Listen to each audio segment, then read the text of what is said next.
Hello, everybody. I'm Grant Fluff from Flusher Sports Zone, Michael Cartosa and Lennon Lay joining us once again, Campus Gridiron, Season 2, Episode 9, Week 8. Of course, we will recap a lot of Week 7 games, a lot of amazing finishes. Some came down to the wire. We had a couple of upsets. We will get into all that and more along with our Week 8 predictions.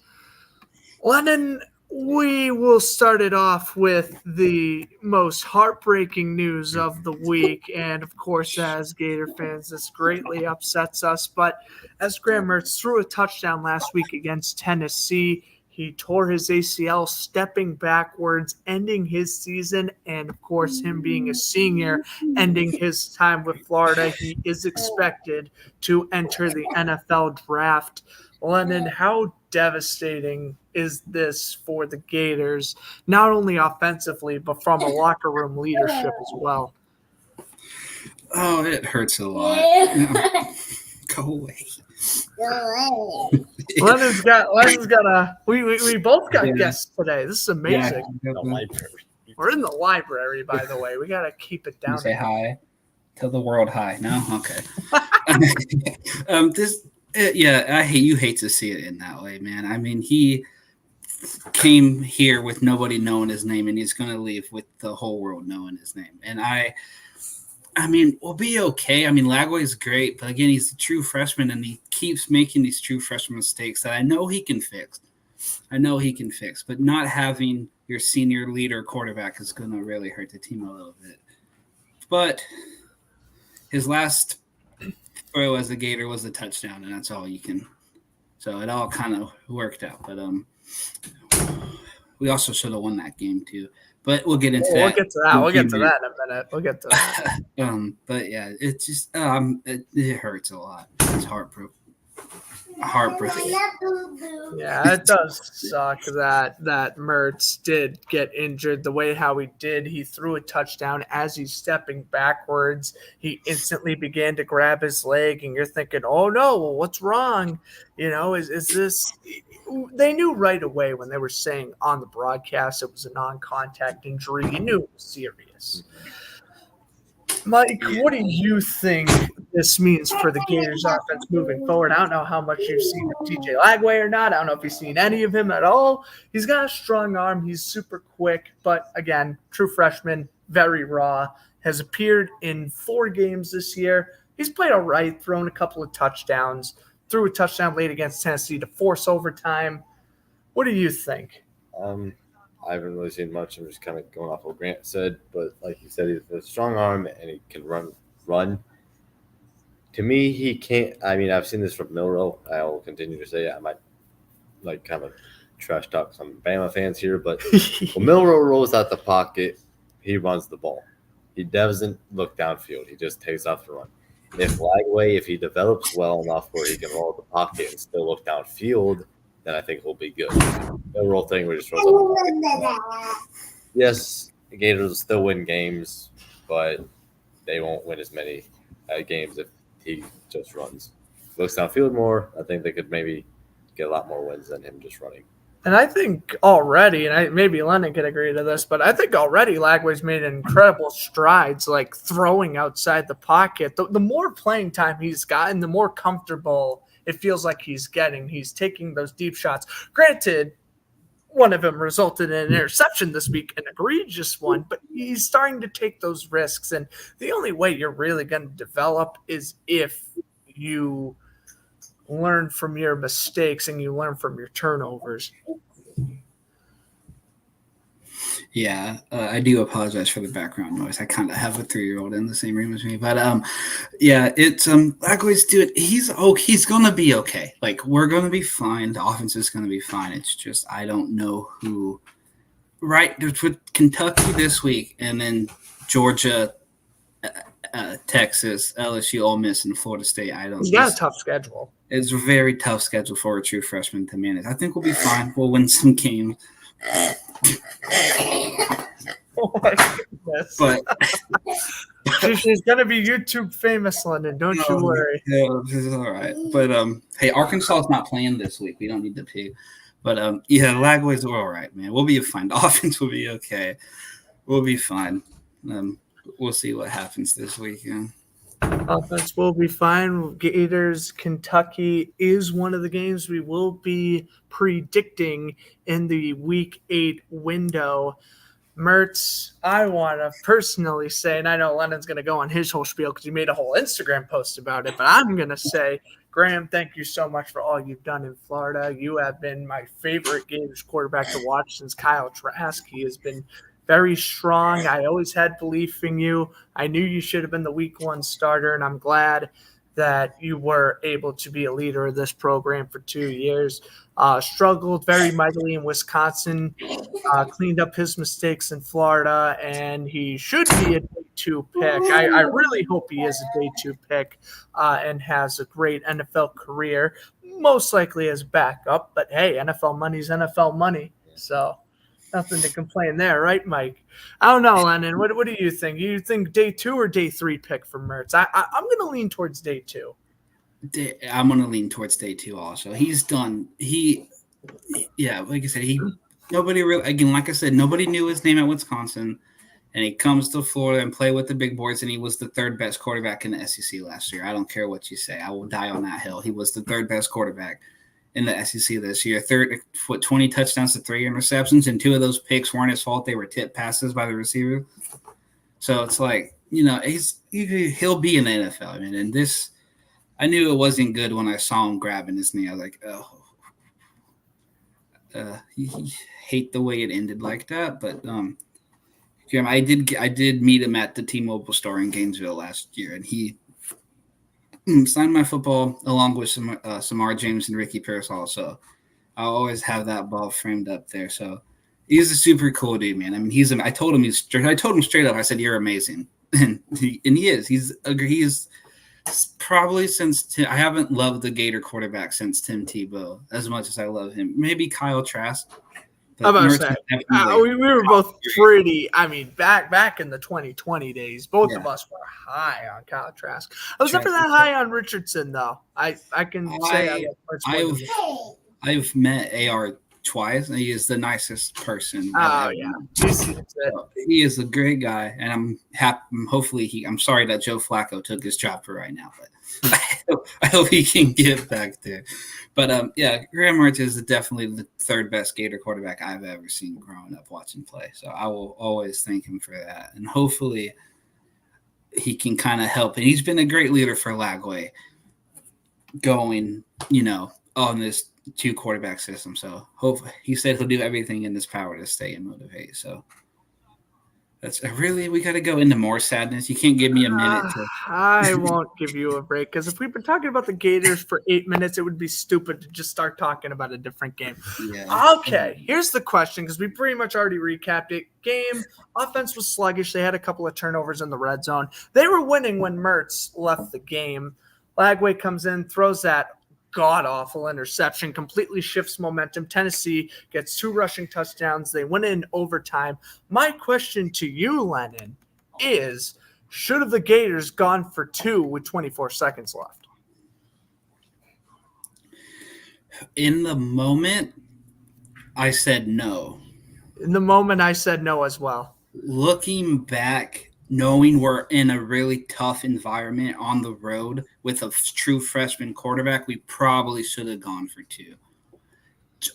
Just because overtime went exactly what I thought was going to happen. So in the moment, I said no. Looking back, I would probably have wanted them to go for 2. Yeah, using the power of hindsight, as we say. Using the power of hindsight, but we did better than what you guys thought we were going to do. So. We played good. If we can play like this against Kentucky, we'll be fine. And the rest of the year, we'll be okay. But that was the heartbreaking loss. From the non-biased side of things, 24 seconds left. You just got a touchdown. You're on the road against number 8. A win puts you at 4-2, which will put you in the ranked conversation. You go for 2, or do you play conservative and go for overtime?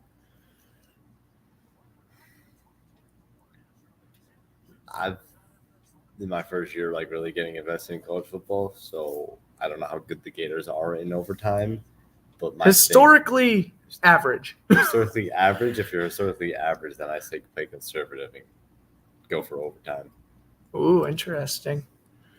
Now that's a heartbreaker for Florida, and it's like, what do you do? And then, if you don't get the 2-point conversion, then you look like an idiot.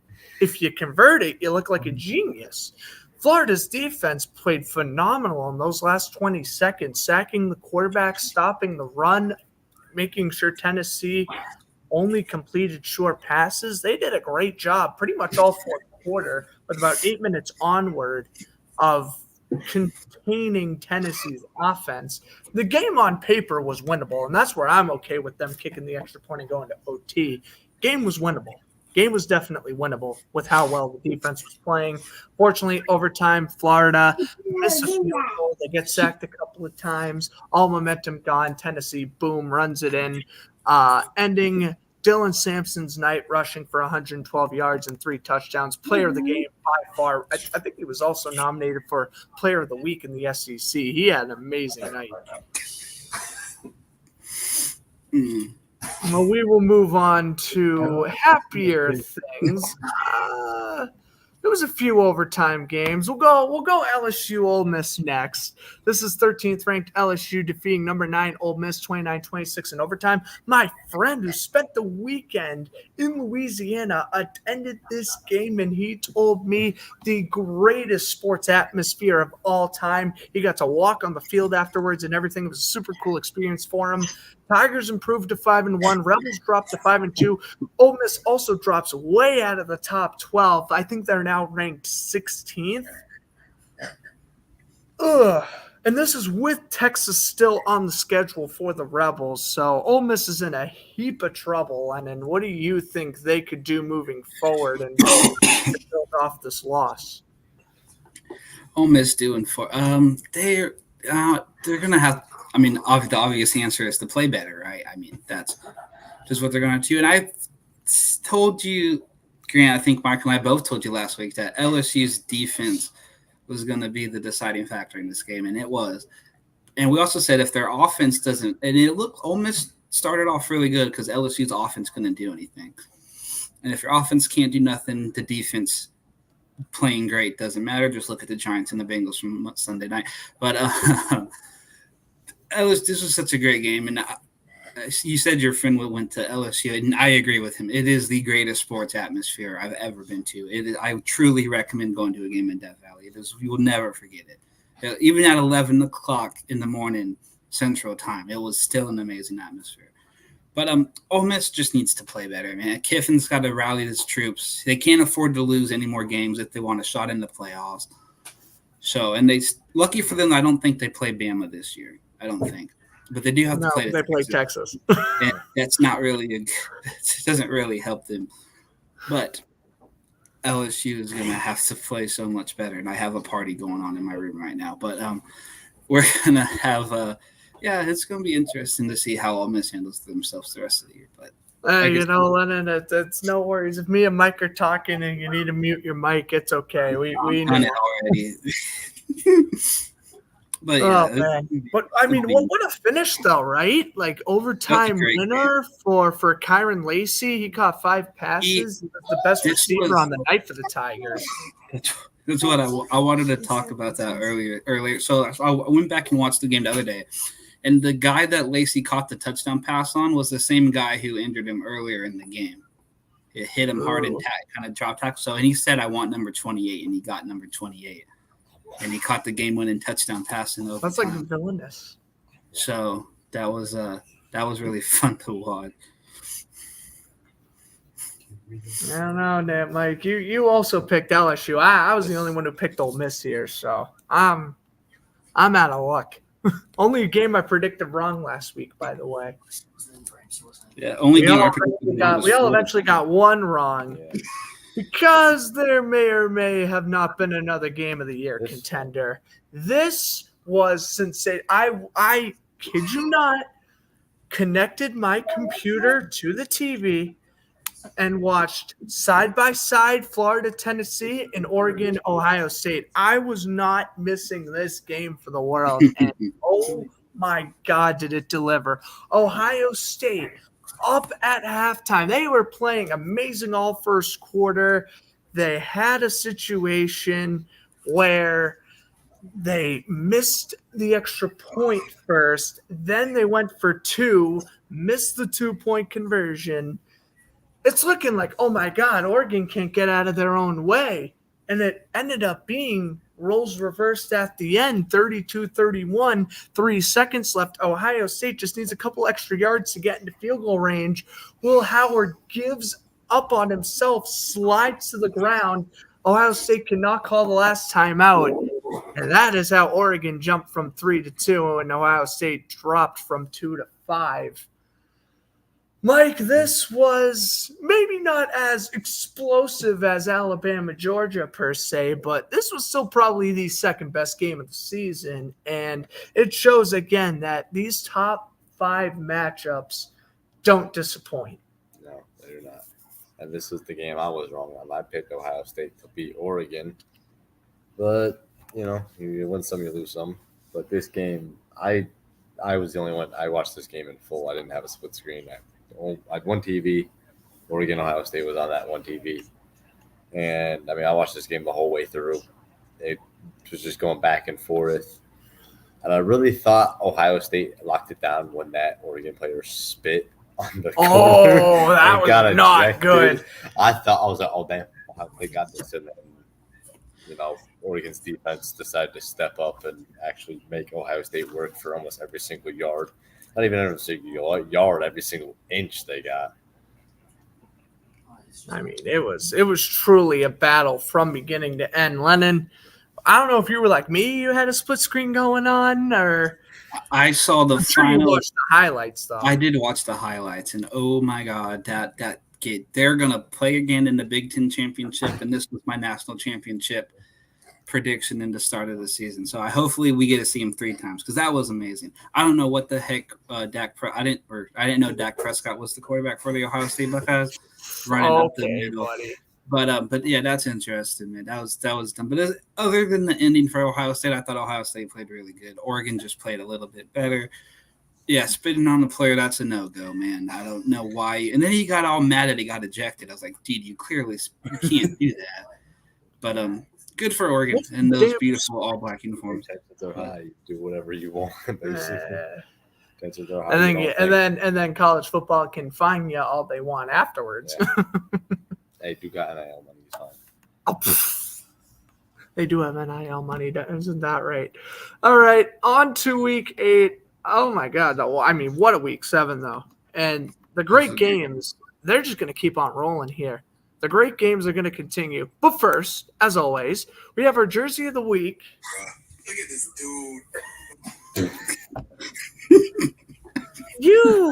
You're serious. London disagrees. Completely. Listen, it is all white uniforms with a white helmet with purple cleats. This is sick. I know, it's like the one exception I'll have to putting a white jersey on. And Oregon wasn't wearing anything cool this week, so. I Boise. I'm not sure. I wasn't able to check Boise. Also, some teams don't post their full uniform online, so I only saw what I saw. Virginia Tech's uniforms last night looked pretty cool, though, against Boston College. But I picked LSU's jersey this week specifically for the helmet because that's the regular white uniforms. Who cares? But the fact that they are able to get the white helmet with a purple and yellow trim looks sick. I don't know what you think, but the helmet is what sold me. It does look very clean. It's almost like the Bengals uniform, right? Type thing. That's what I was thinking. All white. Yeah. Then again, probably I don't know about Lennon, but I didn't look at jerseys this week at all. I usually do, but this week I just didn't because I didn't get around to it, I guess. Yeah, I don't know. I looked it up this afternoon who had the top jerseys, and again, maybe a team has released something within the last 2 hours. I picked LSU at around 4:00 at 7 right now, so don't shoot the messenger. London, you want to make fun of me, so go ahead. No, dude. I'm surprised because they've done this before. This isn't like a new. They've done this before. I don't know. Where have you been? They've done this so many times. Where have I been? I only watched Florida. This is Massachusetts? like only year Okay. 2 of me actually watching other teams than Florida My- in Boston College. Yeah, but no, this is still a sick uniform. I love when LSU runs the all white. It's really cool. I think they should wear their purple jerseys more too. Those are clean too. But LSU has some of the best uniforms in college football. So I think the white helmets are fine, and the purple cleats go hard too, and the L on the side for losers. But that's a Yep. different. I love the Sacramento losers is crazy. But that's good. That's a whole lot of talk for a team that's going to be beating up on the Gators in a few weeks. I'm making fun of the Gators. On to prediction time. Miami, Louisville will kick things off. Now, this was a marquee matchup 3 weeks ago, and then Louisville decided to expose themselves. They lost to Notre Dame, and they've been on a losing streak ever since. They are hosts to Miami, who come into this week ranked 4th. They are undefeated, of course, not only league-wide, but in the ACC as well. They have been very solid this year. They've been narrowly escaping some wins. Miami's ranked 6th. I don't know why Ohio State is ranked ahead of them. That's not the point. The point is, Miami, listen, yes, they've looked a little weak. They've come out sluggish in the first half of a lot of games against Virginia Tech and Cal especially. But they come back and they win the games. And Louisville, their strong suit is staying in the lead in close contests. They rely on their defense. But you can't really do that against Cam Ward, can you, Mike? No, you cannot. Man finds a weakness in your defense and he takes advantage of it and then shreds the defense to absolute pieces. And that you could call me biased for that, but if you look at the stats, he has 300 yards and 3 touchdowns in almost every single game that he has played in. So when he finds that weakness, he exposes it. And if he can find that weakness in Louisville, which I think he can, it'll be a long day. Long day, you going blowout? I'm not 100% blowout. I think Louisville will keep it close for the first, into the third quarter. Okay. And then Cam Ward will find that weakness halfway through the third, and then just start pulling away after that. Interesting. I mean, again, I think Louisville's momentum is just down the toilet at this point. I mean, losing 2 in a row and completely losing all credibility now that you lost your ranking. You're pretty much – you can't even play for the ACC championship at this point with how well Miami, Pittsburgh, and now Syracuse and Clemson have been playing down the stretch. So they're pretty much done for outside of a whatever bowl game when January rolls around. I think Miami wins this one 27-17. Lennon, what do you think? I am really tired of the Miami Hurricanes because they should have back-to-back losses right now. They should have lost to Virginia Tech. That was a touchdown, and California forgot how to play football in the second half.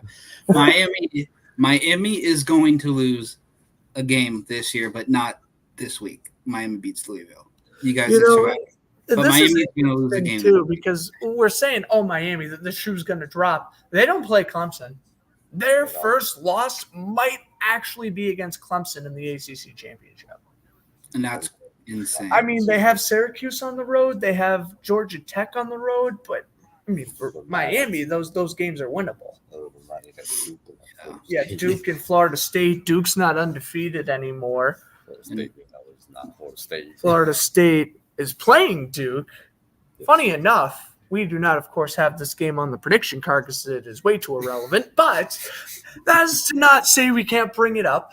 Florida State all-time is 22-0 against Duke. So, Duke, here's your opportunity. Florida State is garbage. They're without their, quote-unquote starter. But, I mean, they're pretty much rolling out 2 backups at this point. So, Duke, here's your opportunity to finally beat the Seminoles once and for all. Best of luck. Yeah, I'm a Gator, so obviously I can't stand the Seminoles, and I'm also a Tar Heel, and obviously I can't stand the Blue Devils. So I'm not going to say I want Duke to win, but I don't want Florida State to win. So tie. Damn, So- if only you could do that in college football. Right. But I do with the Miami Louisville game. They're both in the ACC. This is a conference game. It's gonna be close no matter what.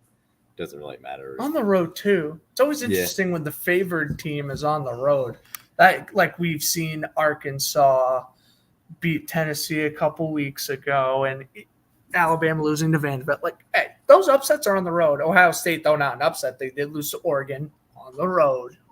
I mean, you're at a little bit of a disadvantage, obviously. I mean, Louisville isn't going to be rocking like an Oregon per se or an LSU, but they can get loud, and they're pretty confident in their team. I have a friend who attends this school. They have definitely shifted their attention to basketball, unfortunately, but they're still hopeful that the Cardinals could pull out a couple more wins and, maybe get a bowl game at 7-5. I think that's what they're hoping for at the moment. if I could speak for Cardinals Nation. They're all chucking this one up as a loss, though.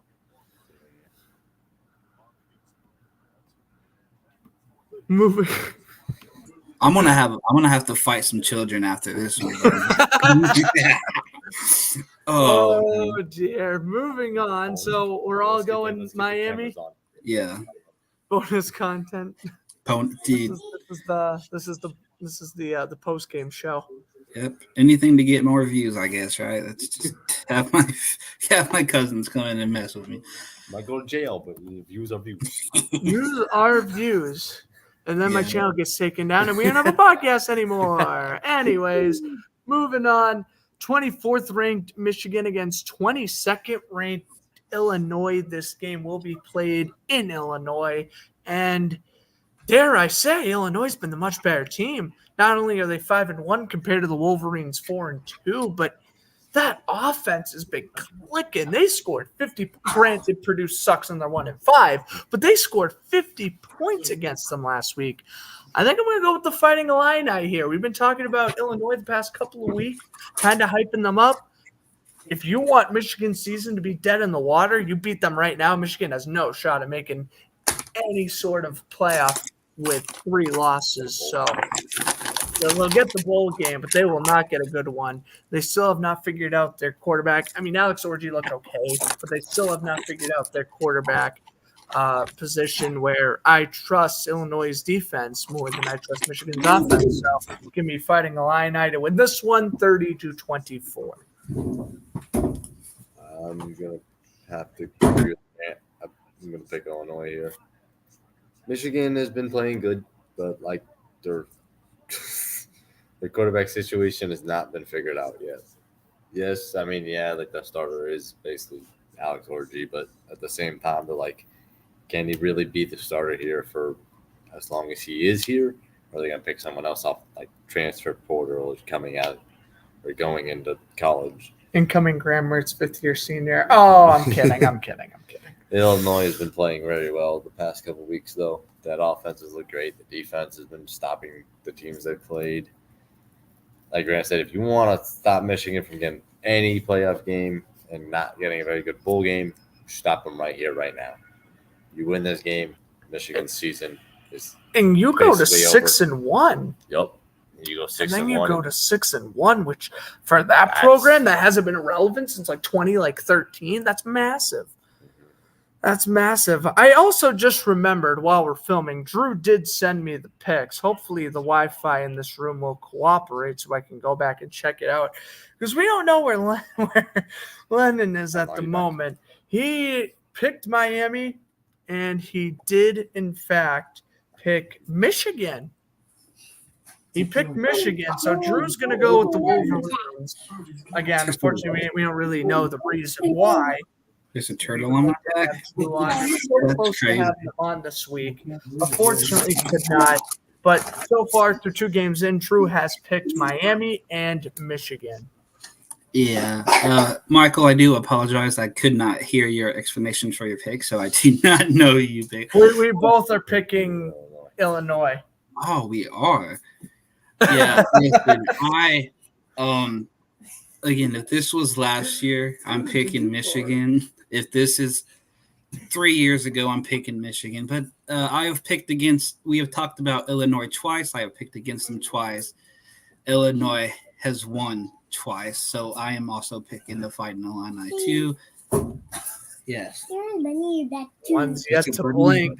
One's yet to blink. We're 2 games in, and we all got the same predictions, and that's where it changes. All right, we have a great game, and that's putting it very likely.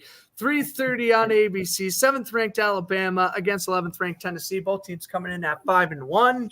Drew picking Rocky Top. Drew will go with the Volunteers here. I won't go first, but keep in mind this is a team that lost to Vanderbilt and almost lost to South Carolina against a team that lost to Arkansas and barely beat Florida with a backup. This one's up in the air right now, and they're both 5-1. Who wants to be the brave soul to go first? Mike will go first. I picked Tennessee here. Ooh, really? Yeah. Alabama lost to Vanderbilt, and they did not look good at all against South Carolina at all. They played okay. They played Bama football, and they won. But the way they Yeah, was I'll the get you guys Bama football they played was not the Bama football we're used to seeing. Tennessee has been playing very well. I think if they get their defense right and well and stop Alabama's offense enough to where they can get at least one more point than Bama, they do win the game. So as long as they get that defense right, I think they can win because Bama's defense is not as good as I think most people think it is. I'm going to go. Oh, my goodness. Yeah, Len's going to be rocking the cap now. Sure. It's orange and white. So no, I want to. You're going to go Tennessee? I don't want to, but everybody else apparently wants Alabama, I guess. But no, I am going to pick the Volunteers. Bama is Bama's too wishy-washy. They're not.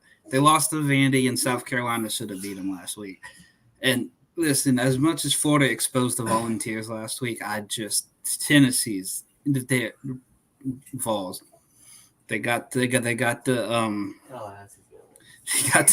Florida State sucks. They're not going to win. But Tennessee's going to beat Alabama. This is going to be a good game, but the Volunteers take down the goalpost again and throw it back in the Tennessee River. So give me Rocky Top.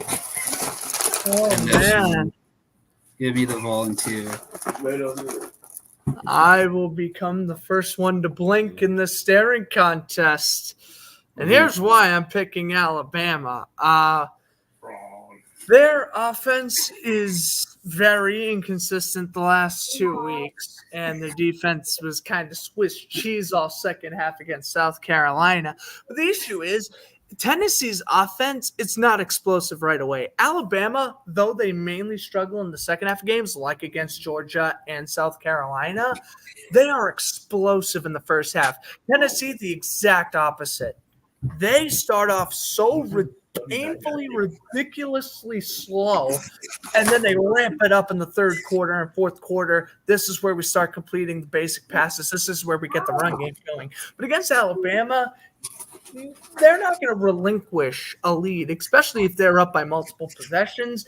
That game's as good as Alabama's. And I'm going to say Alabama edges out Tennessee because of a much better first half performance. I think Alabama plays great in the first half. Tennessee plays great in the second half. I'm going to go Alabama wins by 3 in a great game, 34-31. I'm going to go Bama wins, and we also got to keep in mind that loser pretty much not only goes to 2 losses, but playoff hopes taking a massive dip. So both these teams currently in the playoffs. It kind of sucks when these teams will probably be kicked out of the top 15 next week with the loss. I'm going to go Alabama, though. I'll say they win by 3, but even if Tennessee wins, I'll go by 3 as well. Yeah. On the playoffs, too, Usually, the SEC is gonna beat up on. They're beating up on each other. So like we thought, oh, we're gonna get all 12 SEC teams in the playoffs, but the SECs they're beating up on each other. They're beating up on each other. So it's gonna be interesting. Like tennis, Georgia and Texas play tomorrow night as well. We'll get into that later. That'll be our last game. But stay tuned. The SEC is just beating each other up, so they're going to be a little weak or tired going into the playoffs. So that's going to be something to keep an eye on for sure.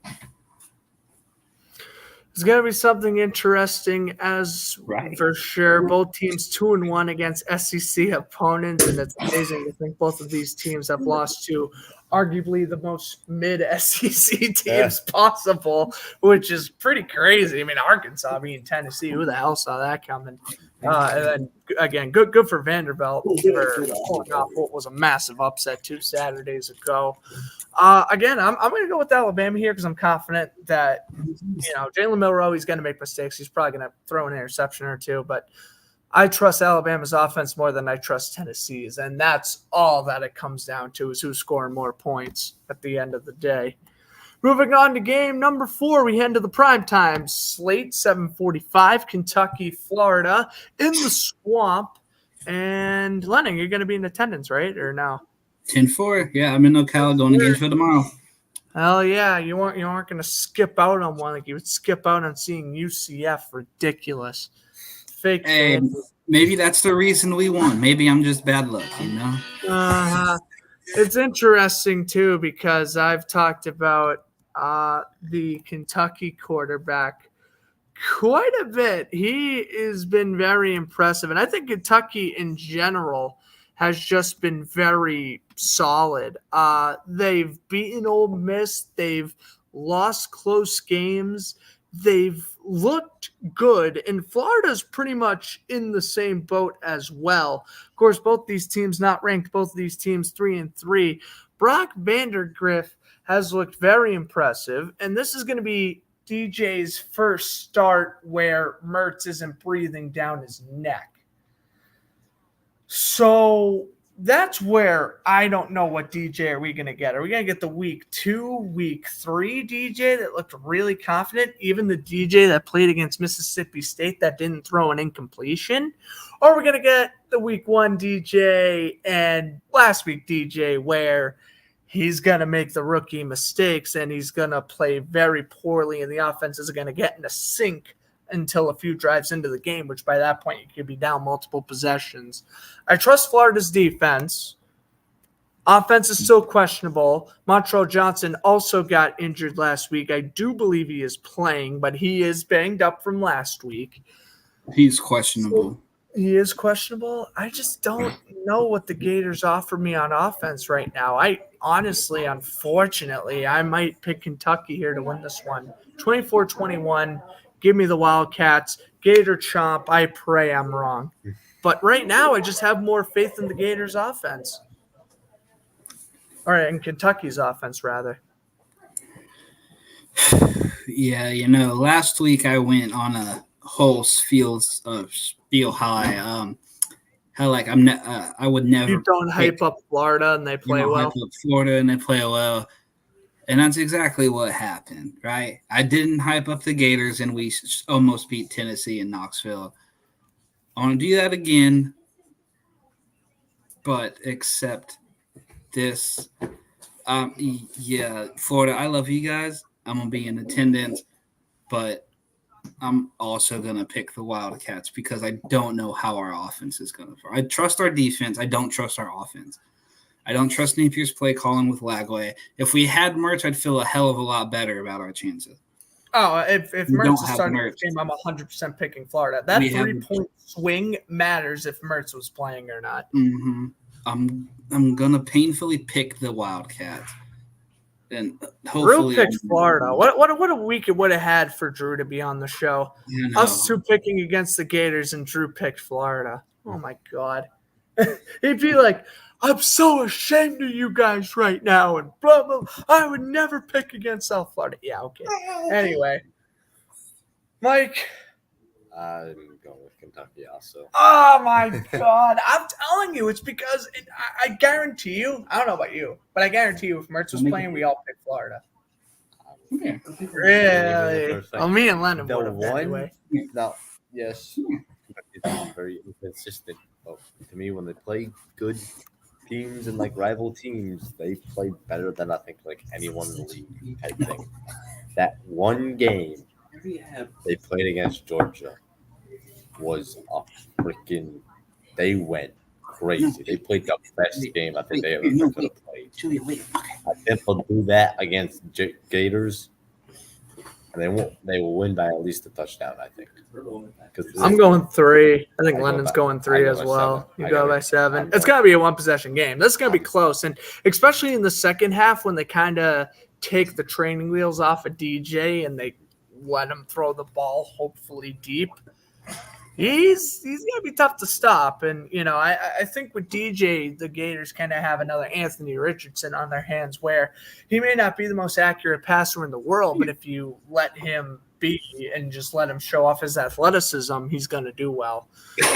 I do plan on picking the Gators again eventually this season, but right now, we all got to go Kentucky. Hey, Florida or Kentucky? Kentucky? Oh, she's picking Kentucky too. No. Oh, really? You're Oh gonna pick my Kentucky? goodness. No Gators? Picking No? Kentucky. Oh my Kentucky? goodness. Okay. I'm All not right, she supposed said to she like said Gators, Kentucky. but I'm fine with Wow. I Oh just think my Kentucky's God. better. I mean, I'm a Miami fan, so I'm not really supposed to like the Gators per se, but I mean, I don't dislike the Gators. They're fine. It's just I think Kentucky's a better team. Yeah, Being no. biased here, I really think No, Kentucky's you're better. not. Because defenses are even and who you trust. The quarterback who's played consistently well or the quarterback that's fresh and has been wishy-washy.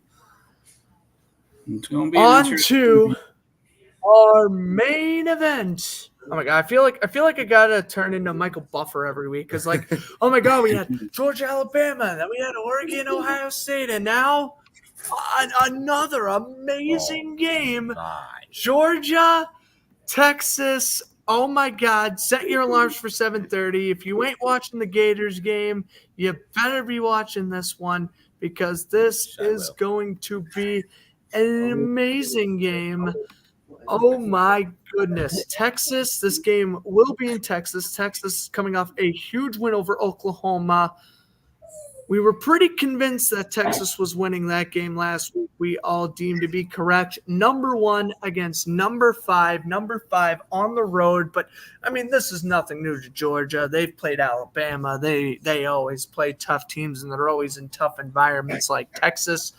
First meeting since their bowl game that happened back in 2017 and their first regular season matchup since 1959. Yep. So this is the first non-bowl game between these two teams, and whew, my goodness. Oh, who can do quick math? I can't do quick math. What is that, 50-something years?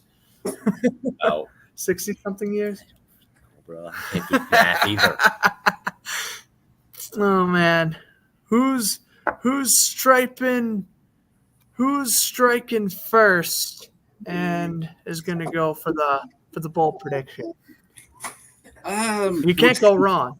I'm gonna go first because I have too much crazy going on. The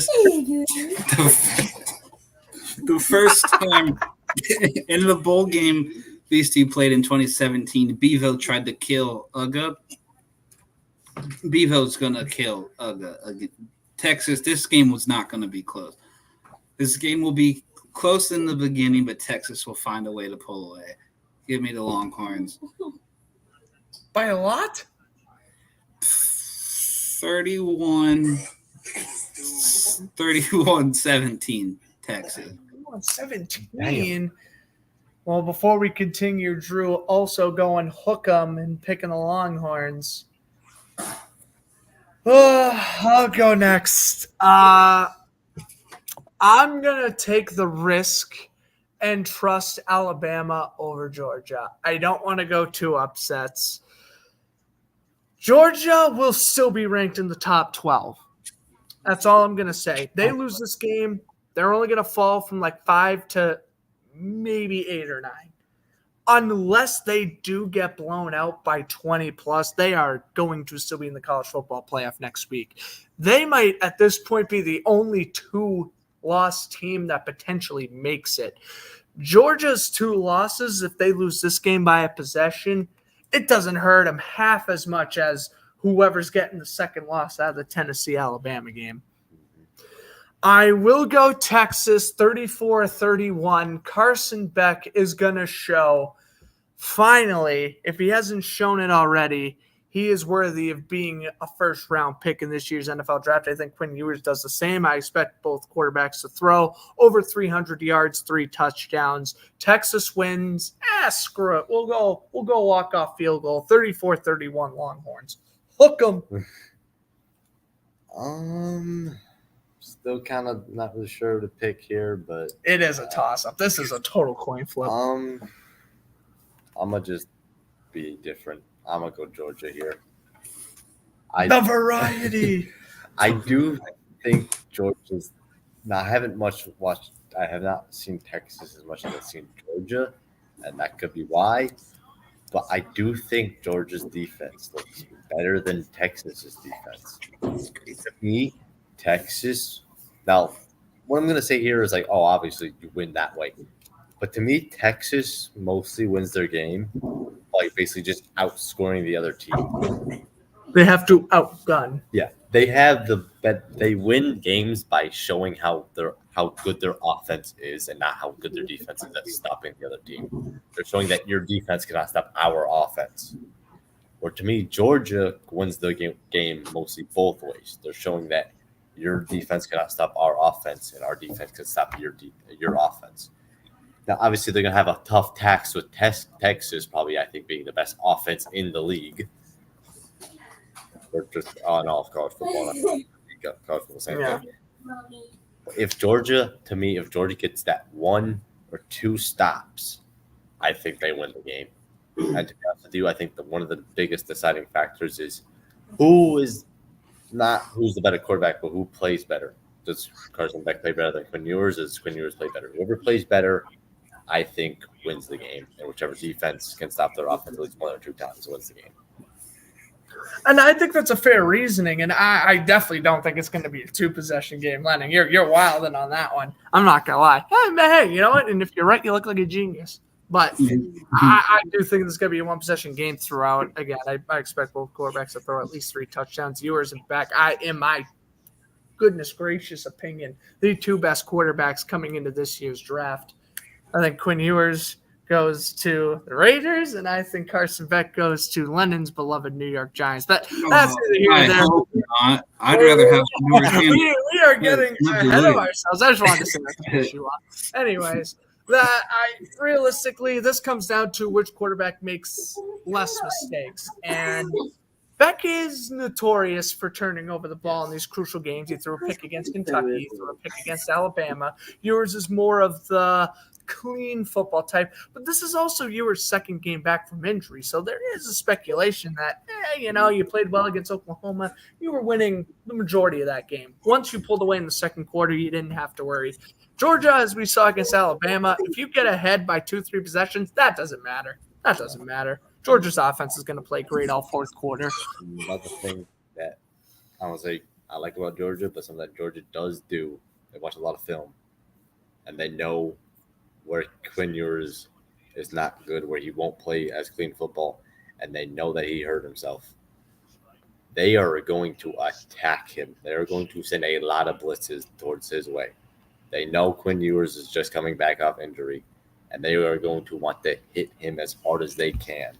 The defensive line for Georgia is extremely impressive. They are notorious for batting down passes, along with, of course, getting sacks. In my opinion, Georgia has the best defense in the SEC. And I don't think that's really that crazy of a take. Yeah, their secondary was Swiss cheese, but they're playing Alabama. Every other game they have looked dominant. Yeah, I don't know. This game's probably going to be close, but my Florida heart cannot say the Bulldogs are going to Oh, of course. compete against the Longhorns. So this should be a really fun game, but I do think Texas is going to win. So we're both, me and Lennon I'm going dumb? Texas, That's crazy, Mike bro. going Georgia, and then Lennon and Mike going Tennessee. I'm going Alabama. Ooh. We'll see if me and Lennon are still tied after this Yeah, we're week. both 23 and We're 16. both 23 and 16. We keep on having 2 in 3 weeks, 3 in 2 weeks, 4 in 1 weeks, 1 in 4 weeks. It's like we can't ever escape from each other. I was originally going to pick Georgia. I'm not going to lie, but you can't bet against Texas's offense. I'm not going to bet against that receiving core. Georgia's defensive line is the defense to slow down Texas, but I'm not going to bet against Texas receiving core. Super fast.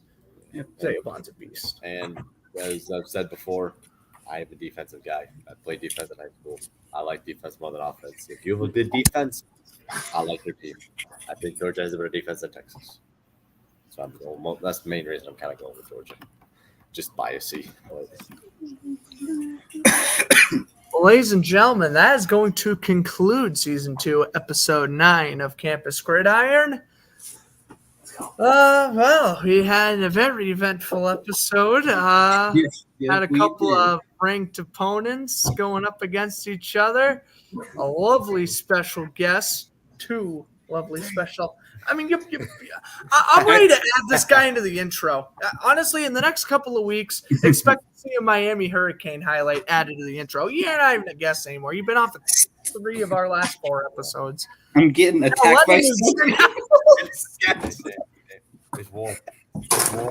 Oh my! Protect the keyboard and the computer at all costs. I have the middle one. Oh my computer's broken. Okay. I got it, guys. We got to wrap this up. Ladies and gentlemen, enjoy the rest of your evening. For London's sake, we will call it an episode. Have fun. Enjoy college football. Bye.